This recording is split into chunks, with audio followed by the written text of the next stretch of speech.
Conscious collaboration brings together entrepreneurs, changemakers, and thought leaders. We aim to highlight the people that embody the idea of aligned mind, body, and business.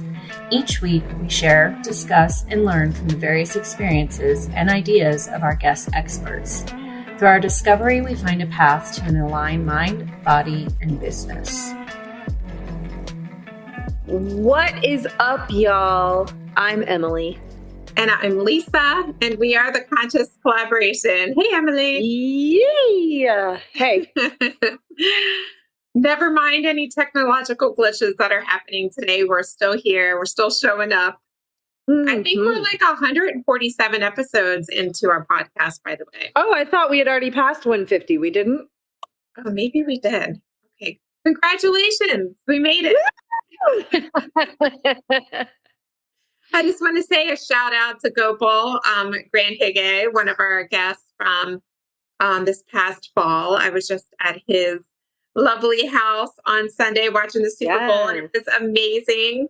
Emily, he is like, I told him, he's like a lighthouse for amazing, just really cool, genuine people. I think definitely like the type of party that you could show up to and just bump into anyone, and they just, what I loved is everybody seemed to come from different backgrounds, but each person there had their own system or their own passion that they use to inject into their life path and their careers, and just amazing. And I like the Super Bowl as like a show in general. Like I felt like, so on all of his big TVs, I felt like I was there, first of all. Well, it was so good too with the New Orleans spin on any event really, but on the Super Bowl and the music and the, you know, the pregame stuff. And did you see the Harriconic Jr.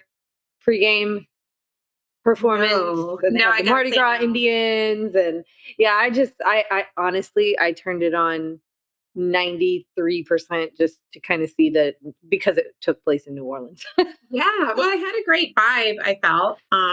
You know, I'm not like much of a football watcher at all, but I did appreciate the music and the gathering of people, and I know it was an important game. So yeah, I know it's a sensitive topic for a lot of people too. A lot of people called in sick from work, I heard. Well, I think that's somewhat of an American tradition. But I'm also glad just to point out that everything went well, and I think that was a good. I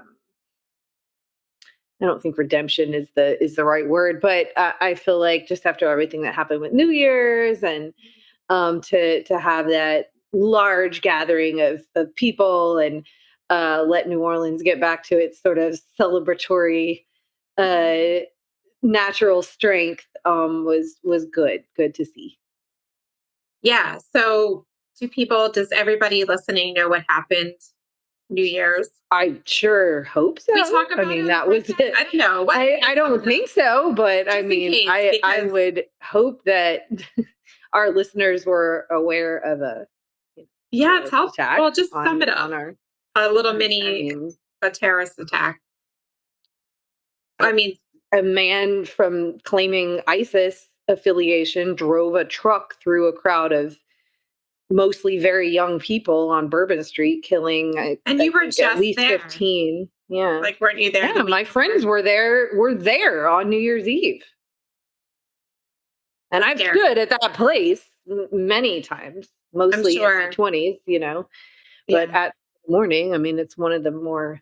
I just don't think it got enough national coverage as it should. Like, no, I've heard more. I don't know. I can't wrap my head around the fact that somebody might not have heard that happened by this point, but they might not have. I hope. Well, I hope that's not the case. I hope that's not the case. It was close to me because I'm close to you. It was a monumental. Well, yeah, but I mean, that was a terrorist attack on our story. Well, I know, but I feel like people should know about that. I didn't see it hit any. I think it was overshadowed by other things. I didn't see it get a lot of, I didn't see Well, it get the attention I think it should have gotten. That's what I'm saying. that would be a horrible shame. And yeah, if you don't know about it, you probably shouldn't tell me, 'cause it'll be upsetting. We need names and numbers and addresses. Yeah. No, but yeah, I do think that was probably, and I think redemption's a good word. I think it's reinvigorating too. Like you can't put out our light kind of. Well, I just felt that redemption kind of implied that they did something wrong to deserve it. Yeah, So that's not it's probably a better word not choice. the deal. But yeah, just that boost, that morale boost, Yeah, because they're one of their um pride and joy is their hospitality, right. and the gift of hosting celebratory In type the events. streets, no less, So, too. I mean, from what I in the streets, understand. yes. The streets, Partying in the streets. that's That a is big what they are known. component. Like you're going to have to Mhm. expect people are going to have a parade in the street for Yep. any random reason. It's a part of the culture. It happens Wedding, every day. funeral, And church, Yep. graduation, Mardi Yep. Gras. It's They will all. literally have a festival for anything. I like that. Anything. Mhm. Gulfport, where I live, there's parades like that in the street, and I'm sure it comes from that tradition. But when people get married at the casino, they do a parade down Mhm. down the little main So street there. they call it a second line. Okay. Fun fact. Well, it is a fun fact. Mm-hmm. But they do that. They do that. Trumpets and everybody does their, it's quite eclectic. I love it. I think that everybody should carry on the second line if that's what it's all about. But yeah, I like the Super Bowl. Everybody knows there was a lot of talk around Kendrick Lamar, and a lot of people were like confused. Of course, everyone's always disappointed um, in the halftime show. But I gotta say, at Copel's house, everybody it felt like we were there, and the light play coming from the TV was so good.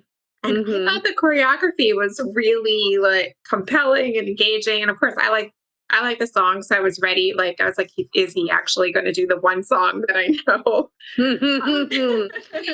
Loved it. Loved it. No, Loved the look he gave the camera. I love the whole thing. And yeah, I mean, I was a Kendrick Lamar, You've I liked always his been a fan. music Yeah. already. So that wasn't difficult for me. But yeah, it's not surprising that there were a lot of people who just didn't get it. They don't, they're not exposed to that type of music. They don't know about him. They don't know won a Pulitzer Prize and he's a poet, and some people just don't get rap, and that's okay. And I know some people took the initiative of kind of looking up some of the lyrics and trying to figure out what it was about, and I think that's cool. I think it's a good thing to spark discussion. Yeah, I'm a big fan of like about the things symbolism. he was talking about. Yeah. And I think it was pretty cool that he got basically the biggest platform you can get as a musician, at least in this country. Yeah, so expensive. It's like worth millions of dollars. Share his message. I think that's pretty cool, because a lot of people would never. I mean, a lot of people still will say it's stupid and not not bother, of course. But I think there was probably a significant amount of people who learned a little bit, that who maybe never would have intentionally exposed themselves to his music. Yeah, I like that it sparked conversation. Yeah, and I think it changes the conversation from the current kind of like,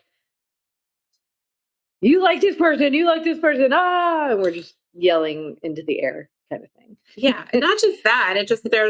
We've been talking about it for a couple of weeks now on the podcast, but there's just this tension that's been building, and we kind of were forecasting that last year when we looked at astrology and we looked at numerology and Feng Shui.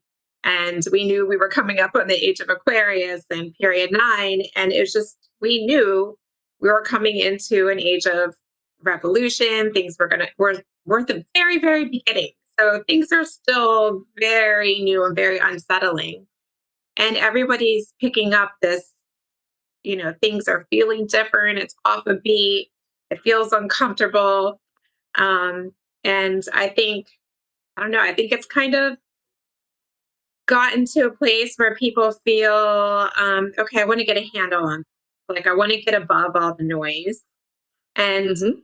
certainly, I think Super Bowl, for example, was a great just reprieve from some of the chaos. Like, I know it's important that we create our own joy in our lives and our own breaks, and our own generate our own creativity. But I felt like, okay, that was for us as a nation a good time to take a break.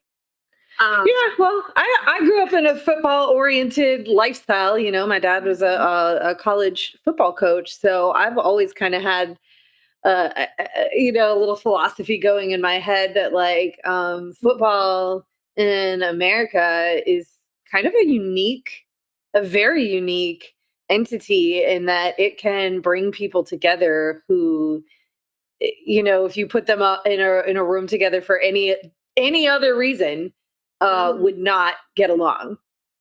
oh yeah, that's a good point. And football can certainly make people pit people against each other. It's literally what it does, but it's definitely an interesting, if you've ever been to in college, I would argue is even more so like this. But if you've ever Mhm, been to like a really big time football game and just kind of see, all the different LSU fans or whoever it mhm, is, um and they're all joined in this one mission and one common mission, no matter mhm. how different their walks of life are, and it's pretty cool. It's pretty cool to see. Yeah, it's neat. It's neat to have that much passion. So, like, I'm not involved in football culture in any way, and I have to be retaught football rules every time I watch a football game. Yeah. But I do appreciate it for all the reasons that you say. It's everybody's focus and tension is on something and is gathering people together from different backgrounds into one space. But I think it was just a very necessary reprieve, and it did have, like, a lot of gratitude vibes, at least at the gathering I was at, with all the food and the sharing of, like, the different food cultures from the two different teams. They had, like, local cuisine from the different teams, which I thought was so nice and just very conversational. And the music is so healing too. So it was really cathartic. I thought it was great. But so while we were preparing and before we hopped on, I knew we had, like, a little bit of setback getting hooked up, as we do Mm. sometimes with Hmm. electronics. I pulled some I Ching around what is going on in the energy right now, and then what can we really talk about to help support people that are listening in our audience, in a collaborative way. And it's really leaning into recognizing that we're in the calm before the shift, and how can we prepare for our own personal revolutions in the best way. So I think you and I, like, I've been using our alignment assessment type of, where we generated that PDF that we shared inside of our closed and private Facebook group. I've been using that as a guideline for checking in with myself and my mindset, my body, my health, and then my surroundings, and using that to focus on business goals and family goals and relationship goals. So I think, one thing that we can do is to kind of open up that conversation a little bit more here and talking about, like, okay, we're all feeling this major shift in energy.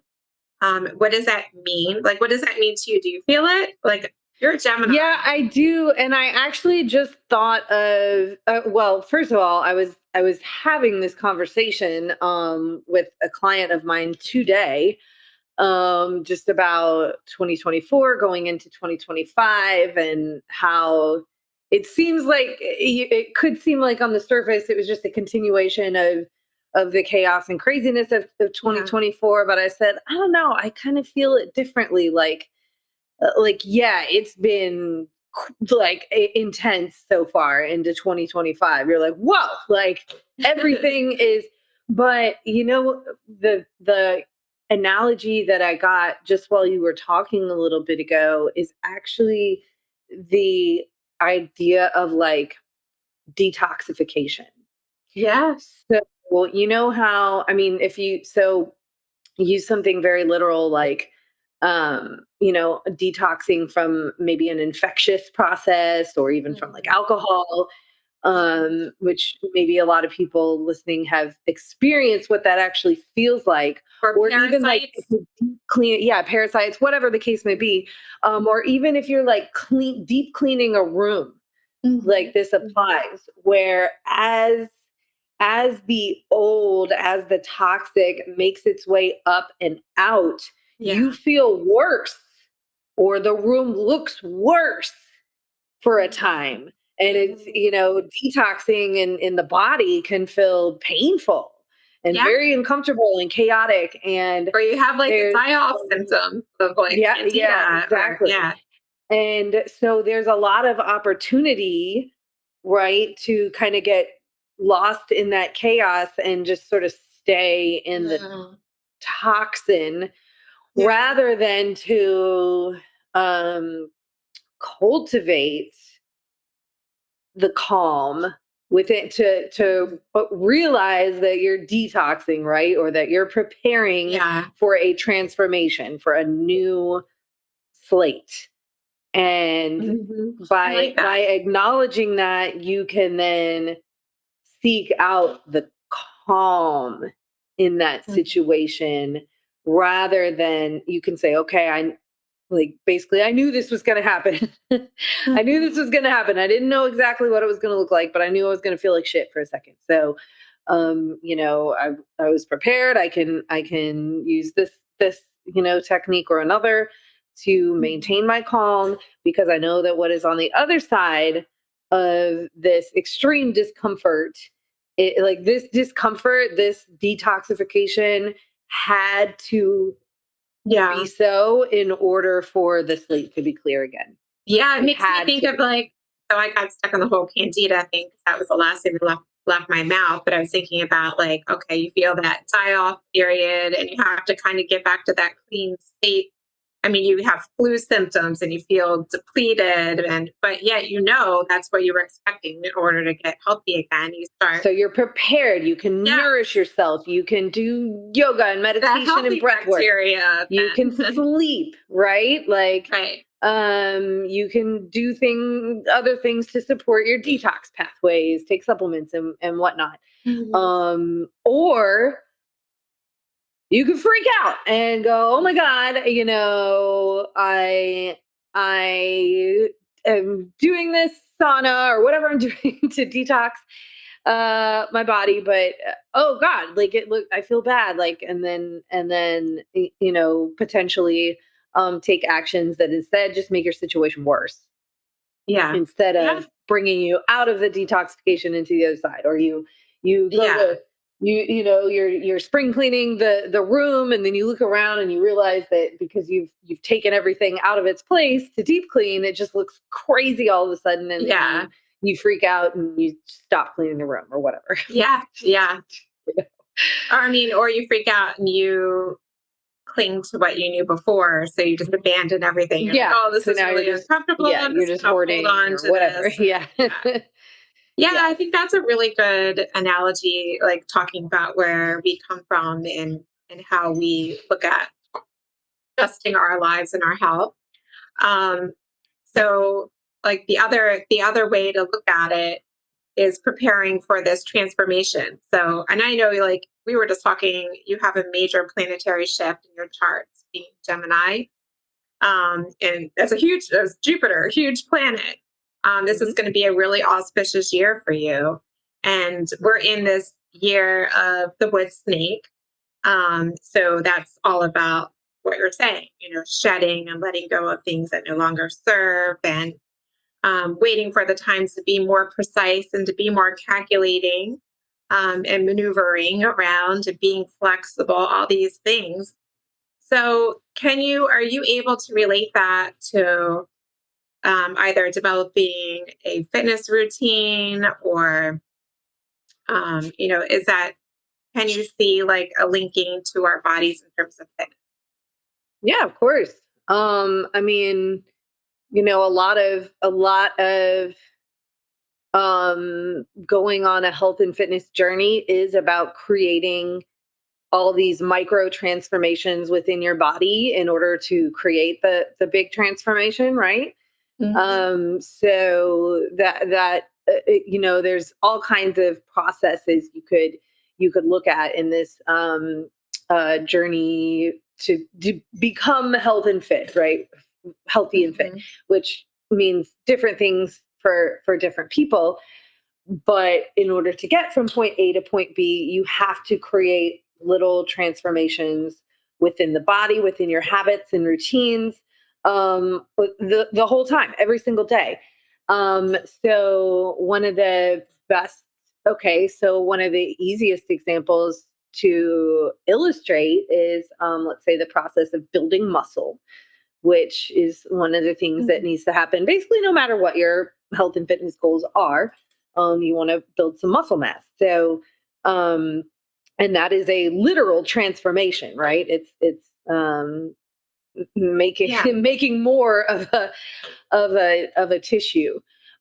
So in order to do that, you have to, you have to be like the snake and kind of hang back for a minute, be calculated. You have to make a plan. You have to structure a plan, right? You got to know how you're going to get from point A to point B, at least if you want to get there efficiently.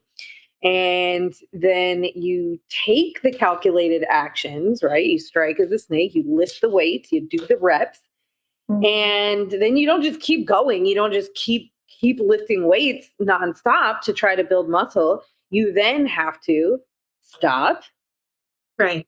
recover, which is where the actual building of the tissue happens.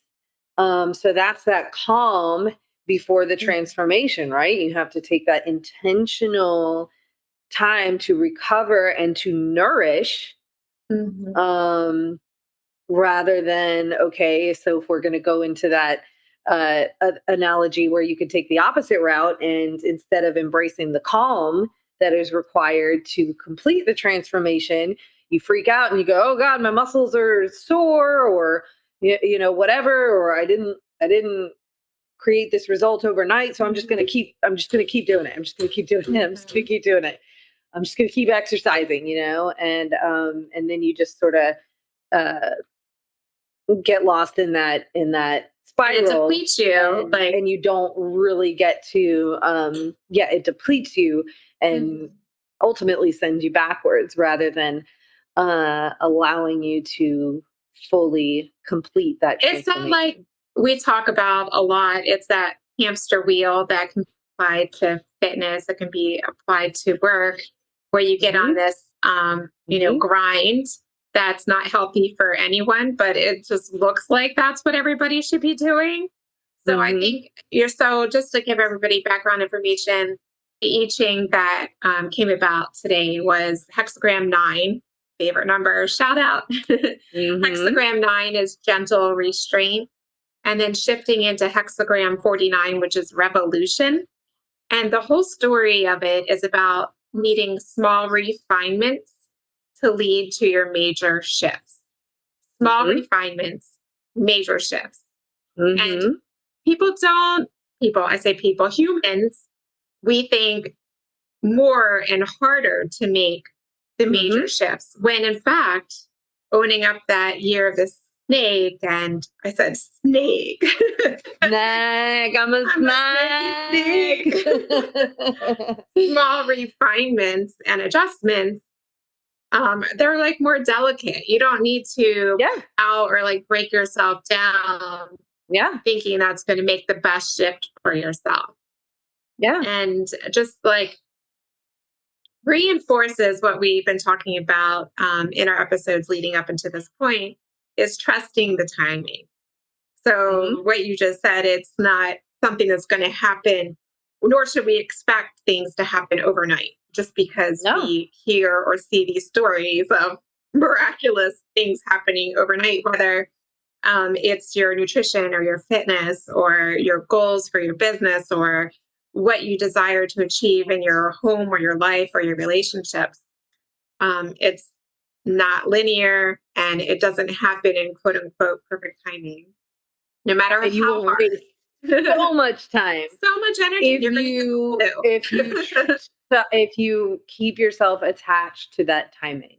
Yeah. Because that is Yeah. the piece that you have absolutely no control over. And that is hard as shit. It Like, is let's hard. not, yeah, like that is super hard, especially, you know, depending on what situation you're talking about, just as a person, that can be really hard to let go of the attachment to a particular timing or a particular outcome. It can be super hard, but it's necessary and it's liberating in terms of stress relief, and we all need every bit of stress relief that we can muster in this. Yeah, so I think it's helpful. Like I'm just thinking of ways that we can reinforce owning these small refinements more in our own personal It's kind of breakthroughs. like it's like the habit stacking. That's what it reminds me of. It either habit stacking and or like that idea like muscle building of hormetic stressors, meaning you apply a very intentional amount of stress, just enough to create a little bit of damage, right? And then pull back so that that little bit of damage gets a little bit of repair, but with finesse, so that you're not just like coming at it with a machete and then being like, you know, transform now. No, you just killed me. Yeah. And I think in terms like we've always talked about having good boundaries for ourselves with others, but also for our own expectations. So that means like if someone's got grand expectations for you to have something miraculous done on a short amount of time, it's possible you could do it, but maybe explain and create some boundaries there and saying, you know, why um, you're moving in the calculating, refining way that you are to have the best transformation. And that could be your body, it could be a space, it could be a project that you're working on. So I think for me personally, I'll be using the word refinement a lot more in this time. So it makes a lot of sense that I pulled some information in just because we like to talk about all the different types of energies that we consider influencing us. And this week, if you're listening right now on time as this is being released, the full moon is in Leo on February 12th. And that's told to be a time for clarity and expression. So we know that, that makes sense for the Super Bowl and a time for expression. The moon looked crazy this morning, by the way. It did? Yeah, I didn't notice. It's probably best I didn't look at it. I took a picture, but of course it never shows a thing. Does it justice? Yeah. My new phone claims it can photograph the moon, but we'll see about that. It's also a big Mercury, Uranus, or how do you want to say it, shakeup. So that's a time for major mental breakthroughs. So this is I'm going to say mental breakdown. So or breakdown. Right. The breakdown could be a breakthrough, and it could feel unsettling. And in Feng Shui, period 9, we're about like a year or two into the period 9. It's fire element and transformation and innovation. And within the year of the wood snake, we just talked about a little bit of that because we're snaky snakes right now. We're going to own the calculating, refinement, and shifting and shedding, and preparing for this major evolution. And this can be on a personal level and a global level. The big thing that I think you and I try to do together is try to get above all the noise. And when there's a big change happening, it's like, how do we look at this from a higher level perspective and put ourselves around people who are thinking above that so we don't get swept up and carried away in all the minutia. Yeah. It's all about, I think, managing the nervous system. really. That's a good point. If you can keep that, if you can keep some methods in your back pocket that resonate with you, whatever kind of breath work or little meditations or whatever you do, there's a million different things that could resonate with you, but definitely have those in your back pocket ready to go, because I think as long as we can keep our nervous system under control, then we can manage our emotions. I am so glad you said that. More at ease. That's something that we overlook a lot of times. Well, I know you don't, but as humans, we can overlook our nervous system. And I'm sorry, I can't remember her name off the top of my head, but the guest that we had come in that did the yoga. Adele. We should have her back. Yeah. She's popped into my mind today, coincidentally, and I was going to reach out to her in January. I think that was like our benchmark to have her come back in, but I think she would add some real value too, just building on what we know foundationally. But yeah, I like those signs for what you look in your body in terms of your nervous system being dysregulated. So quick little breathing exercise that anybody can do that is I won't say borrowed from, but like you'll notice that like your dog does this like right before it's going to sleep, basically. But if you take 2 kind of big sips in through the nose and then a long exhale out through the mouth, and maybe do that. I like to do it kind of like 2 or 3 times in a row, like when I'm laying down to go to sleep. That will activate the rest and digest, or the parasympathetic nervous system. You know what? I like that. And, I noticed that something that people do when they're crying, like at the end of crying, that's like the 2 sips and then breathe out. Yeah. It's like a very cleansing way to breathe. Huh. That's really neat. Yeah. I think also in terms of our nervous system being dysregulated is looking around to your environment as well, too, to see what is our environment is a mirror to our inner selves. So if we're seeing things clutter in certain areas or piling up, that would be a flag to you that something's either stagnant or needs repair. So doing that Feng Shui scan, taking a look, the obvious thing people always go to is decluttering, but also things that are in disrepair or ignored or dirty windows, right? Dirty windows. I was thinking I need to call my cleaning crew back and have them come through. And especially, it feels so good to have your windows cleaned. It makes such a big improvement because of how much light is filtered through.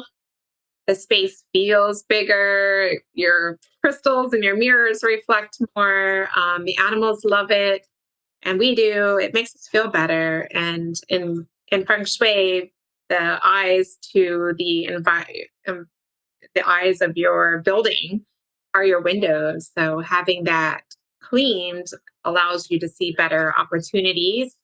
It can help you be more creative in terms of thinking of solution oriented versus problems. So I think that's a good one. So certain areas being congested or feeling off, or I mentioned ignored. So many homes I've been in since the beginning of this year, I've noticed that people are like, oh, we just don't go in that room. Or this office, we have these desks set up, but we don't go in there. It's just like a ignored, energetic wasted space. Yeah, but oftentimes that's in a very important area.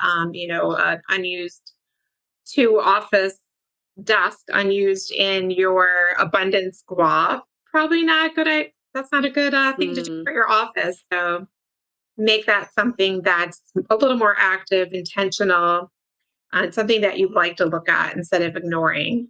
And that goes for like ignoring piles of mail, bills, taxes. Oh, that's my jam. I know that's my jam too. But at least like shuffle your piles of mail.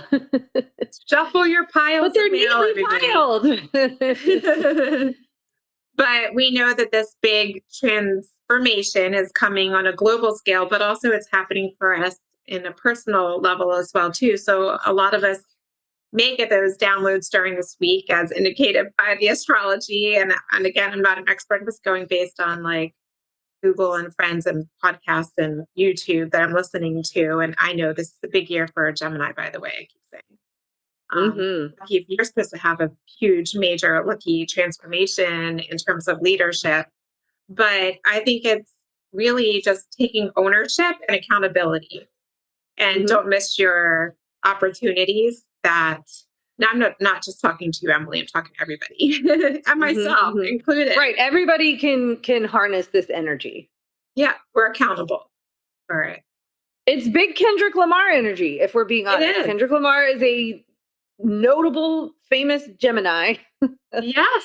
Who is harnessing the expansion, the energy of challenging establishments and revolution, and speaking out and getting your message out there confidently without fear of so consequence or retaliation. Right. So much and bravery, with a little bit of joy and mischievousness. So yeah, like he was so playful about it, and that's what I liked. Is like, they were showing glimpses of him sitting on the Cadillac and stuff, leading up to the performance, and he could have been so nervous knowing he was right. Right, like there's the amount a of very courageous, especially when you're in the flow. There's a very comedic and clown-like streak to that Gemini energy. So yeah, when it's clicking, when you're in that moment and you're in the pinnacle and you're like, I am at my version of the Super Bowl halftime show, like it's just and anybody, this is not just a Gemini thing. Anybody can harness this, but it's like it's not overexcitement. You get that kind of funny, just very poignant satisfaction. Yeah. Yeah. Almost mischievous, almost childlike. I like that. Yeah. I mean, it's like if you're going to make a scene, own it and really lean into it. And I think everybody in that show did that. They fully committed to everything that nobody's ever seen before. And it made a lot of people like, it's better to be in a discerning energy than to people pleasing energy, I think. In this energy that we're moving through right now. And I would recommend anybody who's seeking to prepare for this energy of revolution, evolution on a personal level, or to get above all the global noise, to join us inside of the Conscious Collaboration Collective, our close and private Facebook group. Emily and I have been sharing information in there. There's this really cool download you can download. So that can help you to build your own personal practice of aligning your mindset and your body work. And we all have those goals. And then also translating that into your space to reinforce whatever this evolution or next iteration of you comes out of shedding this snake skin. And I'm going to own the snaky snake. Snaky snake. If you don't know what we're talking about, just Google "I'm a snake." I'm a snake. It's on Instagram. TikTok. You're welcome. You're welcome. I'm pretty sure it's on all the things now. I'm pretty sure it's on all the GIFs and memes and reels. I haven't seen it enough. Yeah. Just Google "I'm a snake."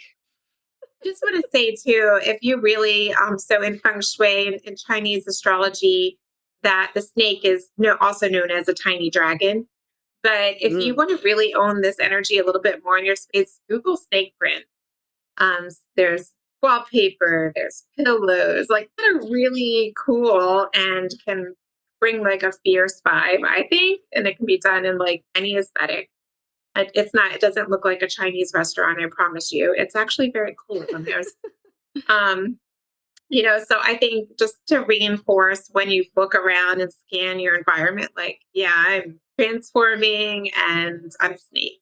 So I'm shifting. I'm a snake. Just shout it out wherever you are. And if you guys have a shift that you're going through, a transformation or something that you're seeking, let us know inside of that group. And I promise you, everybody in there is vetted, handpicked, selected to be in there. You're one of our listeners, and everybody's so nice whenever someone speaks up and encouraging. And I'm actually meeting with someone at 4:30 that's talking about a personal shift and transition.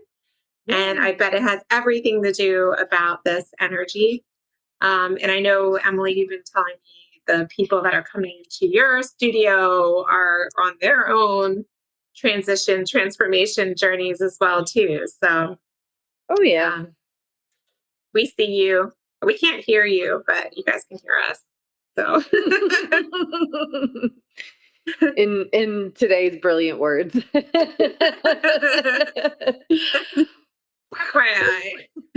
How many times have we see each other, but you guys can't see us? That is brilliant. And sometimes I've met people like out at a party or wherever, and they're listening to the podcast, and I'm like, how do they know me so well? Right. They start finishing your sentences. You're like, So we know you. I do. I feel like I know you, and you know a lot about me. So I would love to meet you. Come inside of the Facebook group so we can get to know a little bit more about you. So yeah. Okay. That's it. That's all I've got for today. How about you? That's all I have to say about that. Oh my gosh. So I have a Shout final out to thought. Forrest Gump. Yes, I have a final thought. Okay, ready? Okay. I like that. You ready for this? Final thought ever? Or just I'm done thinking after this shit. I'm building up too much to this. It's making me laugh. Okay, ready? Final thought. It's not. Change isn't something that happens. It's something we prepare for. The stronger, clearer, and more aligned we are now, the more powerfully we can step into the transformation that's waiting for us. Yeah, that means get your own shit together. Don't worry about everybody else's shit. Loud and obnoxious as it might be. Yeah. And worry about yourself. Worry about yourself. Worry about your own message, your own authenticity, your own true purpose and path forward. And be a snake. Snakey snake. Snakey snake. All right, Emily. We'll talk to you in 5. Thanks for listening, everybody. Talk to you in 5, guys. Bye. Bye. Thank y'all so much for listening to our podcast.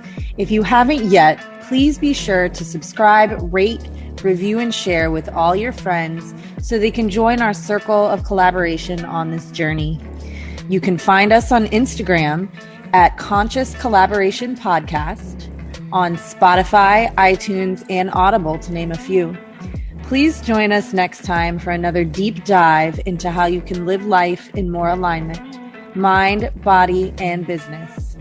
Send us your questions and comments in our DMs or email us at consciouscollaborationpodcast@gmail.com. See you in 5 minutes.